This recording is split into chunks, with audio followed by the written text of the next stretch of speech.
Welcome to today's Seidokan Saturday. We're starting now with the requirements in my dojo for the 7th kyu, which is represented by the blue belt with a stripe added to it in my dojo. The 7th kyu can be represented in different dojos by different things. A yellow belt with stripes on it, or an orange belt, or a white belt with 9 stripes on it, or a green belt with 8 stripes on it, whatever. Everybody has their own little different belt thing, but it's the 7th step away from black belt, starting from 10, 9, 8, 7. The first thing on any of our testing belt lists is the kihon, which are the basic blocks, punches, and kicks. Now, it was commented to me by one of my students, my good friend Randy, that stance also could be considered kihon. So starting with musubudachi and heisokudachi, or heikodachi, into heisokudachi, into hachijidachi, shikodachi, kibadachi, zenkutsudachi, kokutsudachi, nekoashidachi, suruashidachi.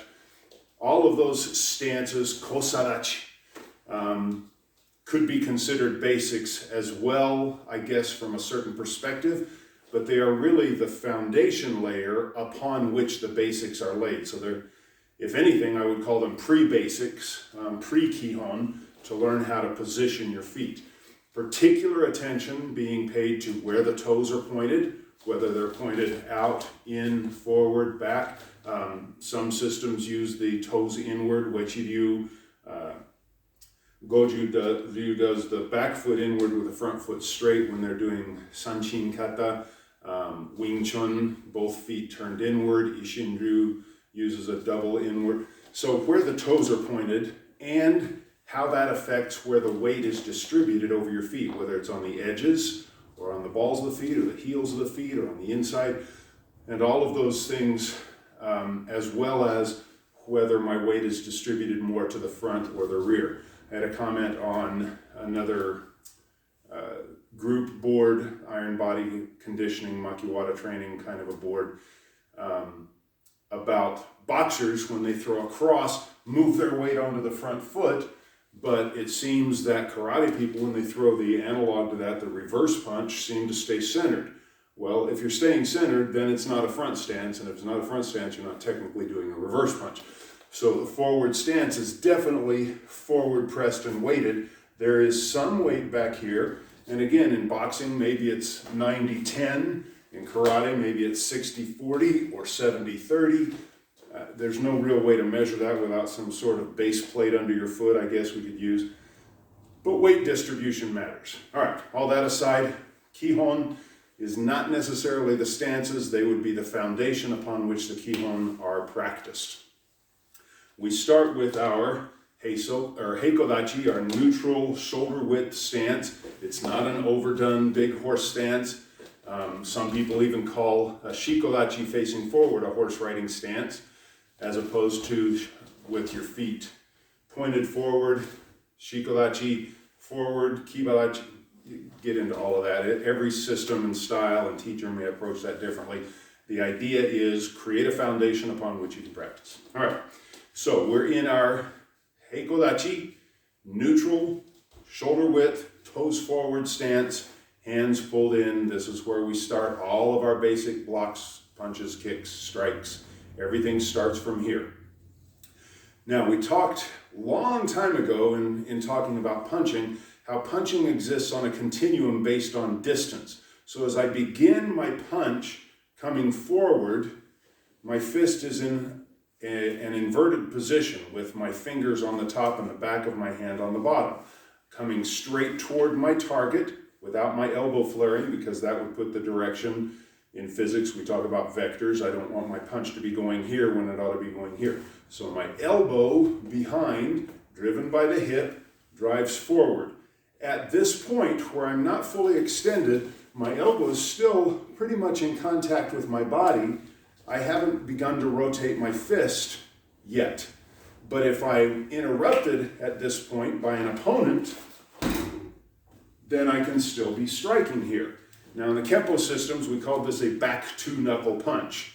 And now, instead of TWO2, I hear some The Boston affiliates call it back to knuckle, like you're going back to your knuckles, back to.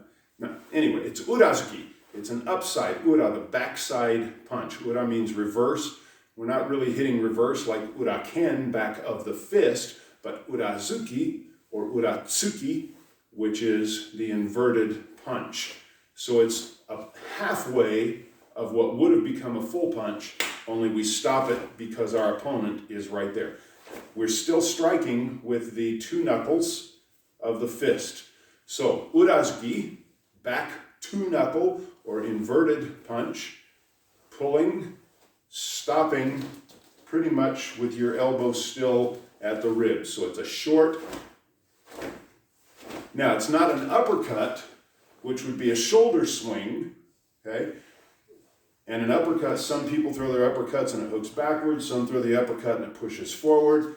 Again, these are variants depending on the situation and the opponent, but it's not an uppercut, it's a forward thrusting. Tsuki means to thrust, okay? We have uchi strikes, which are snapping, shitouchi, but tsuki strikes means a thrust. So we are thrusting with an inverted fist.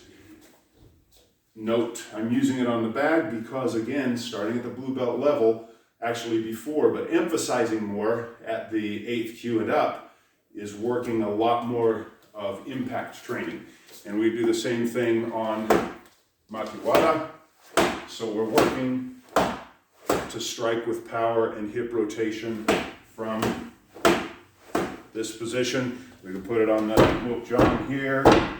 Same thing, shorter makiwara, depending on what you want to train, but urazuki. So, starting from heiko, heisokudachi, heikodachi, I keep getting those mixed up. Heisoku, heiko. Starting from heikodachi, urazuki, short punch. Real emphasis on popping from the hip and stopping short.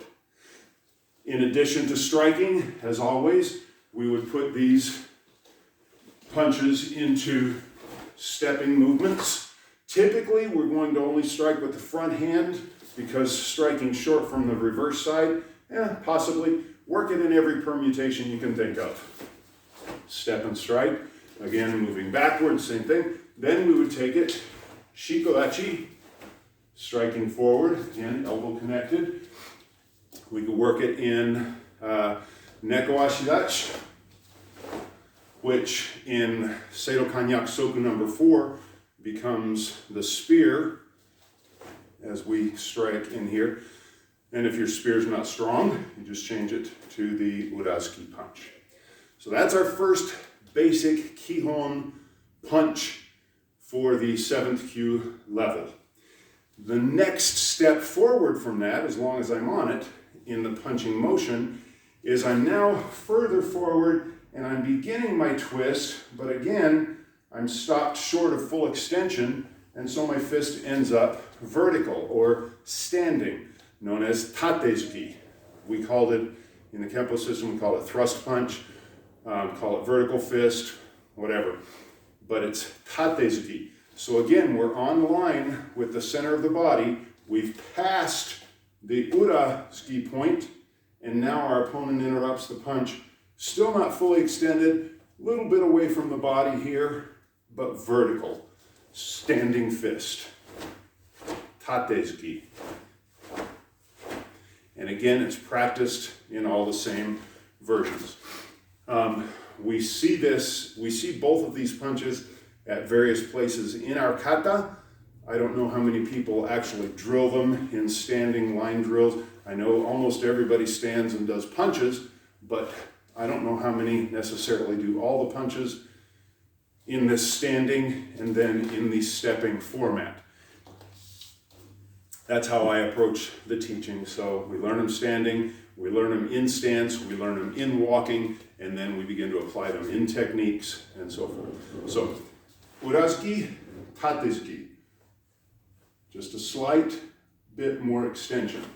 Now, on the Tate Zuki, some will use the bottom 3 knuckles of the fist as opposed to the top 2.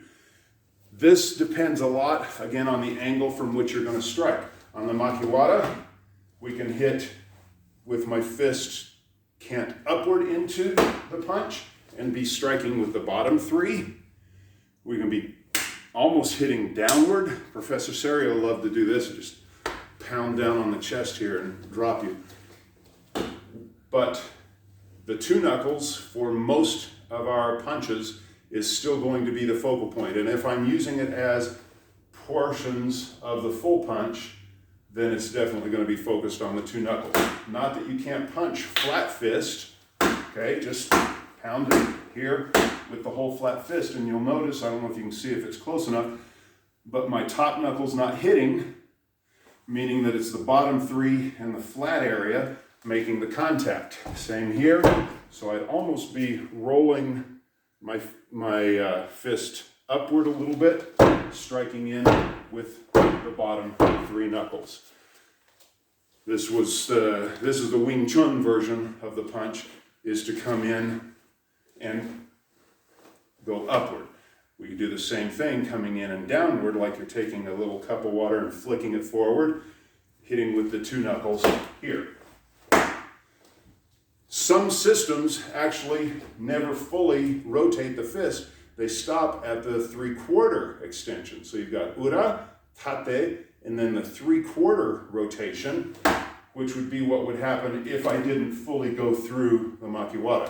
If I hit at this point, it's still only 3/4 twisted. As I finish the extension and press, that's where the remainder of the rotation exists.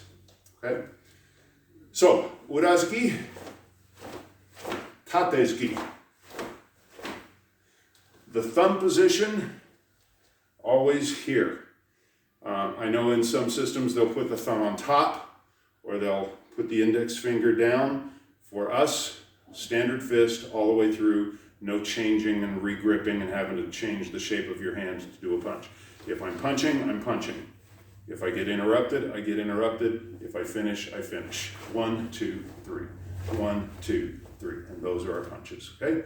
So for the blue stripe, practice breaking this punch into its sections, striking with it at its distances with the fist at various points in the rotation. Ura-zuki, Tate-zuki, Seiken-zuki, straight fist.